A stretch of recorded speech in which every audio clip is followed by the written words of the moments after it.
نتعرف بحضرتك؟ مصطفى إبراهيم، مندوب عن المرشح البحار عصام محمد هندي عن دائرة الزيتون والأميرية. والله اللي شفناه النهارده في أول يوم من الانتخابات، ان في مرشحين في دائرة الزيتون بيشتروا اصوات الناس الغلابه بالفلوس والشنط، تمام، وبتتوزع عيني عينك. الصوت بيتباع بكام؟ الصوت بيتباع من 300 ل 500 جنيه الصوت، زائد الشنط سكر وزيت. زي الحزب الوطني ما كان بيعمل، مرشح من ضمن المرشحين عمل الكلام ده اليوم الاول من الانتخابات.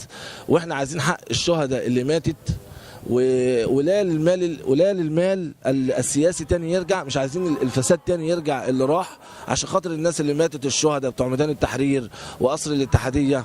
واللي بيحصل ده حرام. نفس اللجنة العليا للانتخابات تنزل تشوف هل المرشحين دي، في بعض من المرشحين في دائرة الزيتون عليهم قواضي عيني عينك. ازاي الناس دي نزلت وخدوها وقبلوها من ضمن المرشحين، تمام، وعليهم قواضي وسمعتهم بايظه جدا في دايره الزيتون. يعني بصراحه عيب اللي بيحصل قوي دوت. الناس دلوقتي عندها وعي جامد جدا من اللي بيحصل في الدايره، والناس بتشتكي.